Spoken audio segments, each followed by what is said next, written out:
Professor Ryan Franklin, in my opinion, had the most interesting discussion in how he assigned forms of mass media as learning tools for his students. Not just books, but what he called graphic histories, which was a graphic novel with history in mind and teaching history in mind. An example of this was a very popular and well-known graphic novel known as Maus, M-A-U-S, which is mouse in German. This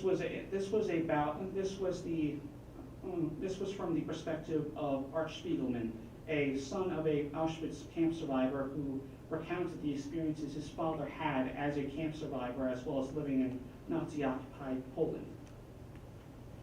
Also on the subject, he spoke about another graphic history, The Great Hanoi Rat Hunt.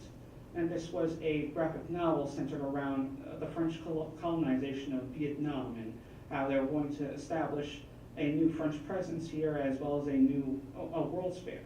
However, because they were introducing all these new technologies and things, including modern plumbing, rats began to infest Hanoi. To deal with this, the French then hired local Vietnamese to catch the rats. And it's a very interesting perspective on how the colonizers, if you will, the colonizers during imperial history not only exploited the land themselves, but also hired people to help exploit the land. Lastly, he also talked about a very recent TV show that some of us may have seen, Chernobyl by HBO, and as well as how HBO does commit very much to history, but of course I must go back to Professor Gabelhausen's views that a story needs to be concise for the audience to understand, and to throw too much history in, they're not going to understand it. You're not going to see a movie about the 30 Years' War because of how much complex politicking was involved in it. And lastly, my sixth deliverable, When the Minds Met. To view the video in full, you must go to my blog. Once again, that is bit.ly/jsassano site. And right in front of us, we have a 90-second preview that I will now play for you.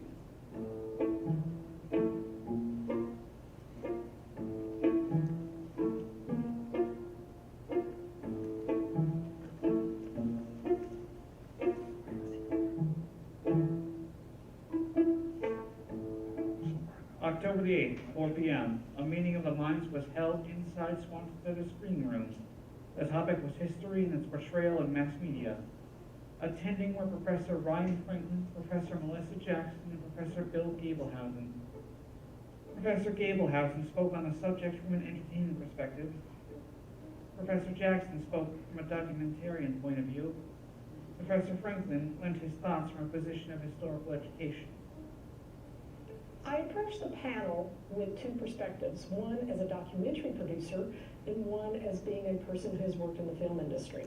In the world of theater, you know, there is an attempt to be accurate, historically accurate, when dealing with some very specific genres of theater, and likewise in film. And once again, I think in both arenas, it's very dependent upon who your audience is. Are you going to sacrifice accuracy for entertainment or vice versa? So I think it's a very interesting dynamic in both of the fields.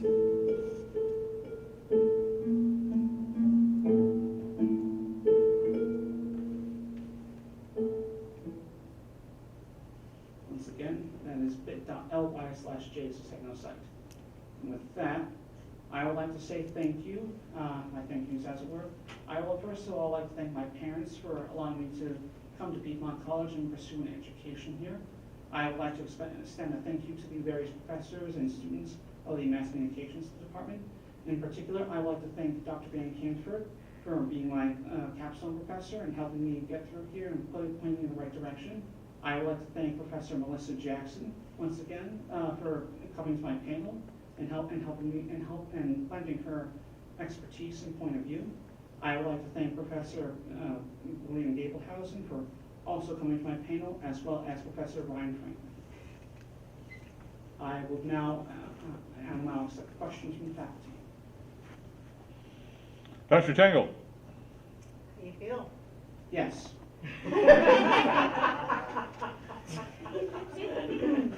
So this in your capstone. I think maybe, and perhaps Professor Jackson can weigh on this, there is generally accepted in media a difference between using creative license when retelling history for entertainment purposes, right? And then documenting history through visual storytelling, okay? We can all acknowledge that there are differences. So in your view, don't audiences already take this infotainment and entertainment, history entertainment with a grain of salt as it is? Why do you feel like it's so incredibly important to set the record straight? Thank you, Dr. Tingle. I believe you are asking why I believe it is important to make sure that audiences are reaffirmed in the historical fact, correct? Somewhat, yes. Oh, Let's start there. okay. Well, in my view, often we see people watching a movie set in history and walking away assuming it's fact. And for example here, let's say Braveheart, the Scots in the 13th century did not wear woad on their faces. That's a pagan act. That's not what the very Christian Scots did back then. And of course, say you're a member of the audience, you don't really know any better or know much about the history of the subject. One might walk away affirmed thinking, oh yeah, the Scots wore kilts before the 1700s and they put blue woad on their faces. Yes, yes.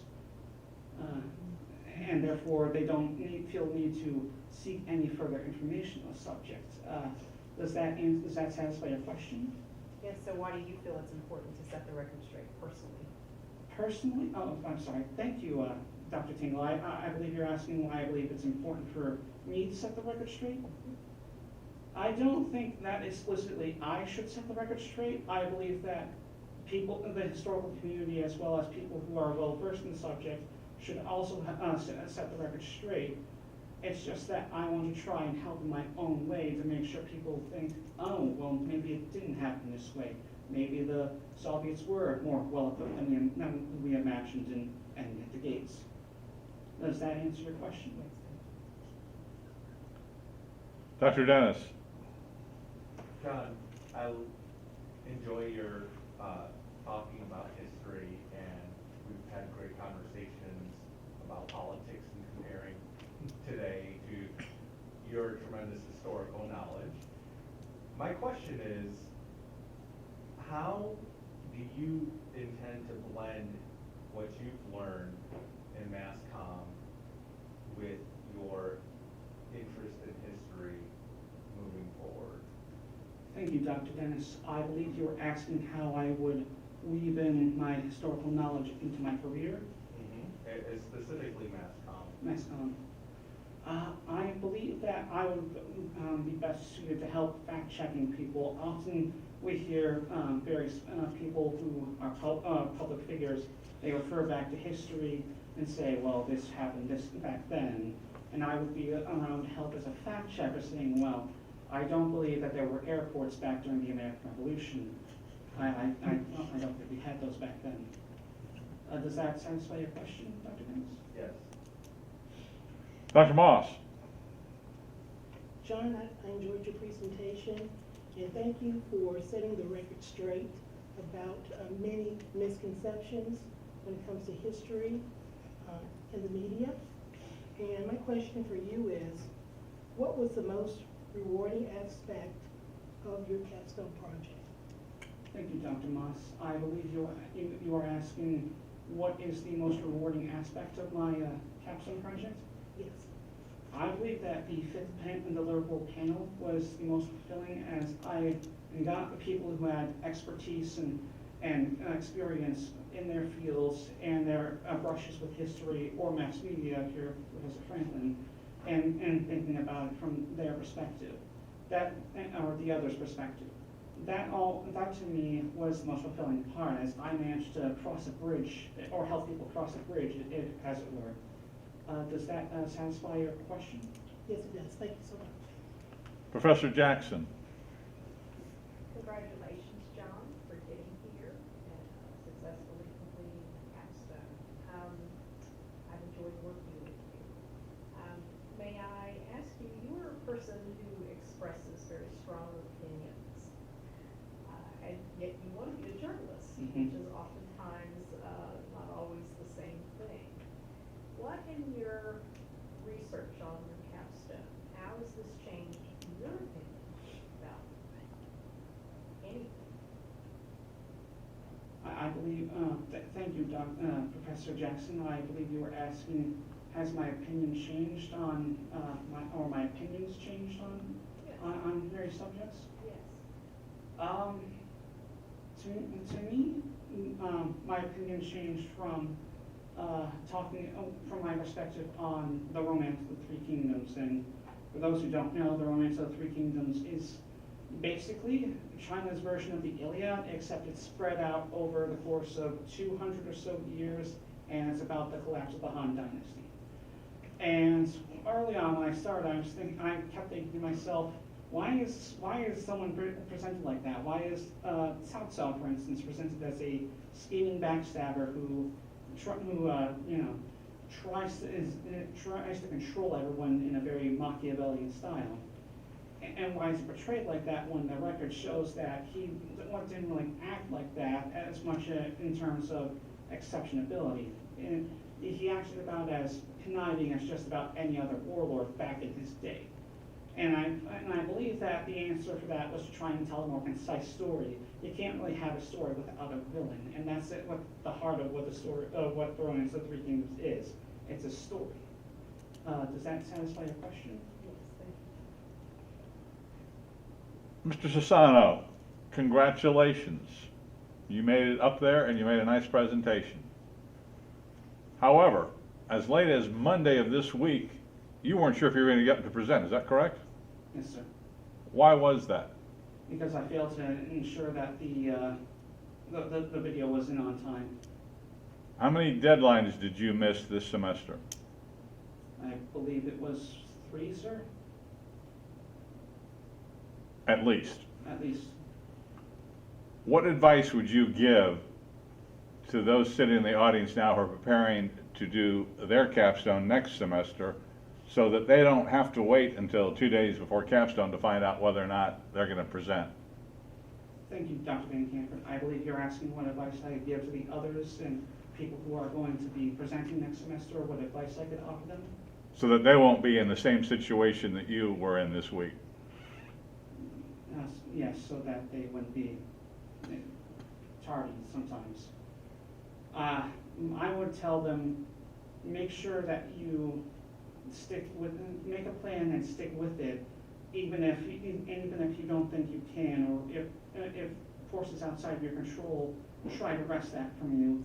One of my deadlines I unfortunately had to miss because of my dog's passing, and that got to me a bit more than I thought it would. And I eventually had to crack and tell Dr. Van Kampen that, look, I had a passing in my family recently. This is going to intercede a bit in my work as I'm reading right now. Can I have an extension? And make sure that he's aware, that whoever you're working with is aware of any problems you're facing. Does that answer your question, sir? To a certain extent. If you could do it over again, what would you do differently? I'm asked to, thank you, sir. I believe you were asking if I could do it over again. If you do the whole project over again, what would you do differently and why? Ask my parents for a dorm, because I believe that going over an hour and 15 minutes to get to either here or back home ate a lot into my schedule and more than I would have liked. And I believe that could have been much more productive if I had a dorm to work with, so I could just walk over here, get things done over here, walk back home when it's time to go home, keep working there, and not waste too much time driving. Does that answer your question, sir? Could I rephrase that in saying that if you want to graduate, the capstone needs to be your #1 priority during that 16 weeks? Because if it's not, it can really cause problems. Would you agree with that statement? Thank you, sir. I believe you were asking if I would agree if any deviations from the 16-week plan can cause problems? No, that your top priority for those 16 weeks, that short 16 weeks of the semester, your top priority needs to be the capstone if you want to graduate on time. Would you agree with that statement? Thank you, sir. I believe you're asking if I would agree with your statement about making sure capstone is the top priority for the capstone student? Yes. Yes, I would agree. And why would that be important?